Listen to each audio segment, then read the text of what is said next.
organic, unpredictable, unknown, lovely, beautiful, a sense of fulfillment. This is part of the pleasures of life and not the chores of life.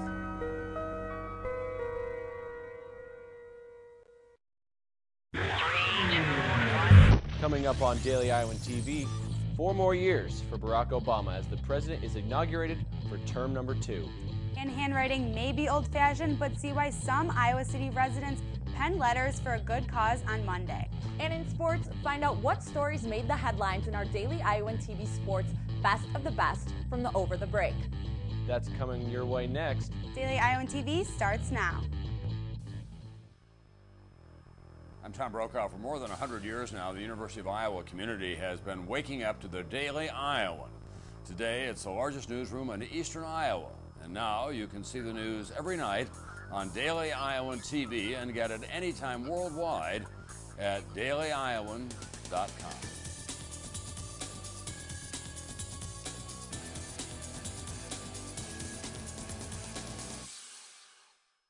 Thanks for tuning into your Monday edition of Daily Iowan TV. I'm Alyssa Bergamini. And I'm Nick Robertson.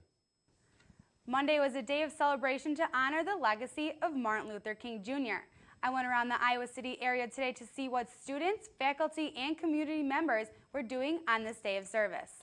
Despite today's freezing temperatures, the Iowa City community and the University of Iowa celebrated Martin Luther King Jr. Day today. Trinity Episcopal Church kicked off the week by hosting a day of service involving children and adults. The service day was dedicated to making quilts, knitting hats, and mittens to benefit those without shelter. The Iowa City Public Library showed their support by giving back to the community. Members collected gifts and handwritten thank you letters from elementary students to send to deployed military members. The rest of the week will continue with events. Thursday at Courier Hall, there will be a lecture called Community of Color. The week of celebration will conclude with the presentation of the Mountaintop at the Theater Building Theater. President Barack Obama celebrated the beginning of his second term on Monday with a full day of inauguration events. Beginning with the day with the grand ceremony, Native Hawaiian took the oath of office in front of approximately 800,000 people on a cloudy day in Washington, D.C. The nation's first two-term African-American president spoke about general politics, including his belief in the need for a larger government. The 51-year-old worked up energy throughout the address, especially as he spoke about goals such as equal pay for women, ending discrimination of homosexuals, and finding graduating students more jobs. The president finished the day with an afternoon parade and parties in the evening before returning to work tomorrow. That is our generation's task, to make these words, these rights, these values of life and liberty and the pursuit of happiness real for every American. In Iowa City news, an Ames man was arrested Sunday after allegedly biting an officer trying to arrest him. Police said 19-year-old Jacob Watt tried to enter Brothers Bar and Grill on the Ped Mall with a fake Wisconsin license, but he was denied. He then attempted to attack the staff. After police intervened, Watt threw himself to the ground. He bit, swore, and threatened to kill the officers and their families. Complaints said Watt is charged with public intoxication, possession of a fake ID, assault causing injury, and interference with official acts. He has been released from Johnson County Jail. After an oddly warm day this weekend, it's freezing outside. Let's go to Ian Martin to see if the weather will be like this on the first day of classes tomorrow. Ian?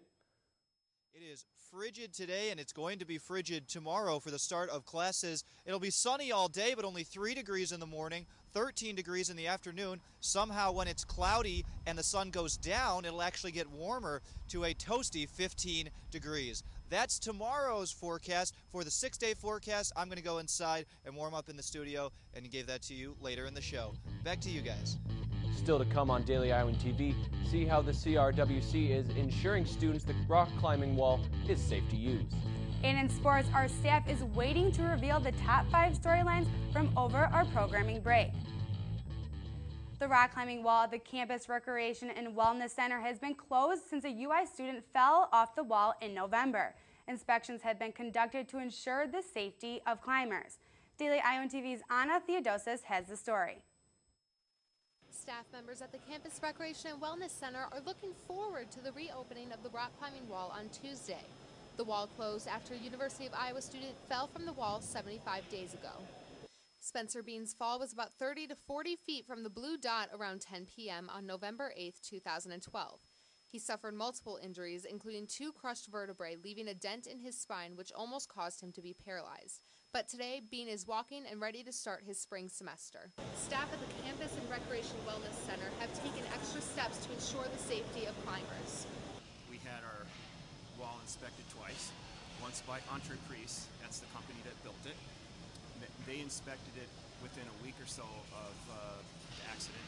We also had it inspected by Experiential Systems Incorporated. They're from Illinois. They both found that the wall and the equipment was in very good working order and was certainly not the cause of the accident. After the accident, some Iowa City locals and students are hesitant about climbing. Yeah, I probably would. I think that accidents happen, so I'd say it's probably safe. I'm sure they've taken the precautions to make sure it doesn't happen again. I would, but I would like to know what the results of the investigation are. The rec center has been training staff to operate the rock climbing wall by having some staffers climb while others control ropes from the bottom. They also practice a climber falling so that they can be prepared.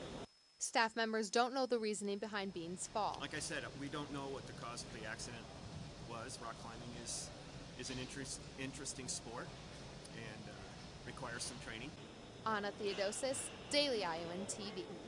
The wall reopens Tuesday. Hours of operation can be found on the CRWC website.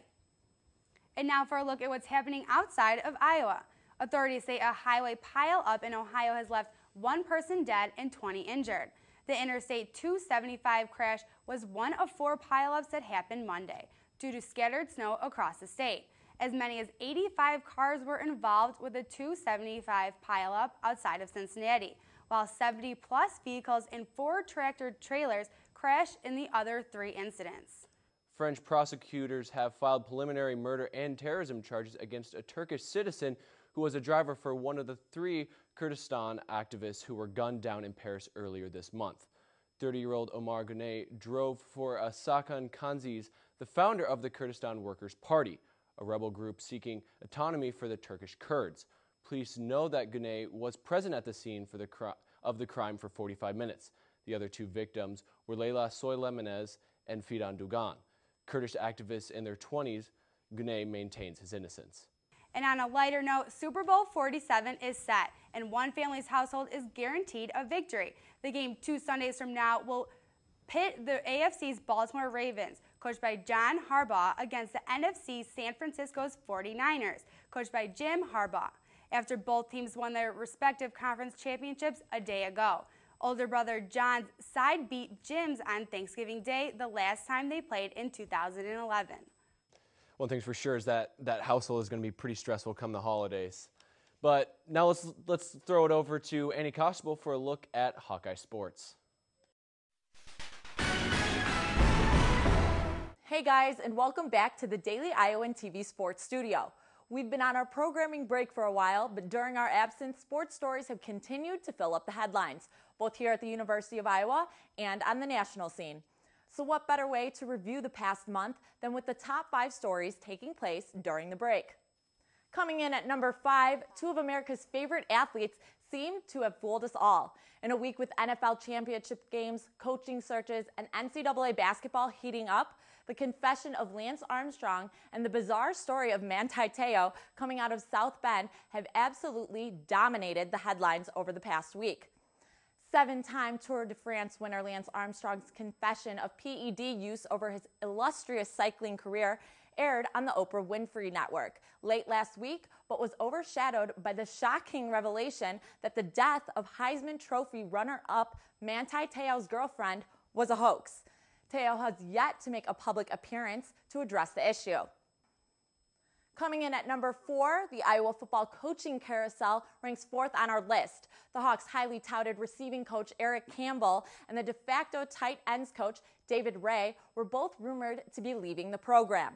Ray is expected to take an administrative position on Cliff Kingsbury's staff at Texas Tech, while CoachingSearch.com reported Campbell was in Columbia interviewing with Missouri last week. The program has refused to confirm the departure of Campbell. Next up, we have the number 3 spot, and that goes to a couple of big-time meets for Iowa wrestling program. Our wrestling insider Cody Goodwin has the scoop. That's right, Annie. The Iowa Hawkeye wrestling team battled 2 top 5 opponents over the break while you guys were gone. On the 4th, just after the New Year's, Iowa hosted the Ohio State Buckeyes, who were then ranked number 4 in the country. The Hawkeyes were ranked 5 at the time of the duel, and the Hawkeyes topped the Buckeyes 29-9 in a dominating fashion inside Carver Hawkeye Arena. Iowa was led by Mike Evans at 174 pounds, who got an exciting 9-4 victory over the then number 2 ranked wrestler at 174 pounds. That's Nick Heflin from Ohio State, and that vaulted Mike Evans into the national championship conversation at 174 pounds. It was a solid win for him, and he has since carried that momentum into other duels for more big victories. Hawkeyes then, a few days later, on the 13th, went down to Stillwater to wrestle the number 2 ranked Oklahoma State Cowboys. When they weren't able to come away with the victory there, they dropped that duel 18-12. It was their first duel loss of the year to, again, the number 2 ranked Oklahoma State Cowboys. The heavier weights for the Hawkeyes stumbled down the stretch a little bit, causing them to lose the match by what really would have realistically been one match. It would have been a 6-point swing had one of the heavier guys at 174 or 184 or 197 pounds been able to sneak away a victory. The Hawkeyes, again, are 14-1 on the year in their duels, and that is just one of many exciting sports happenings that you guys missed over break. Back to you guys in the studio. Our number 2 spot goes to the lively crowd at Carver Hawkeye Arena as a home court for the men's basketball program. With 2 out of the first 3 home games sold out, including a huge win over first-place Wisconsin this past Saturday night, Carver Hawkeye Arena has returned as one of the most difficult places to play in the Big Ten. The moment you've been waiting for, our number 1 spot goes to head women's basketball coach Lisa Bluter. The head coach's win over number 11 Purdue gave her 600 wins for her career. Bluter's bunch is making plenty of news on the court this year, going 5-0 against ranked opponents, leaving no doubt as to who would grab our top spot.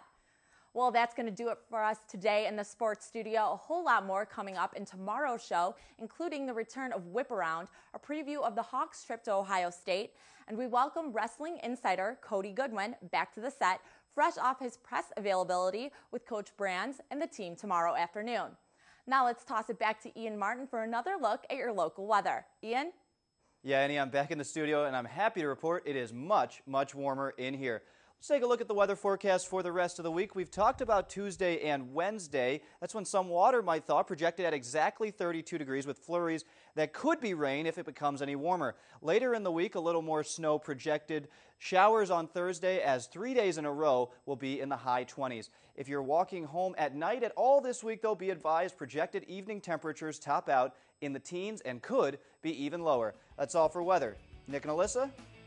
Thanks, Ian. And only with Daily Iowan TV can you get a sneak peek at tomorrow's edition of the Daily Iowan. Read about what Dance Marathon will do with the money it collects. And find out more about a new statewide TV station called the Hawkeye Network. That's your latest edition of Daily Iowan TV. Be sure to check us out tomorrow or anytime online at dailyiowan.com. Thanks for watching and have a great night.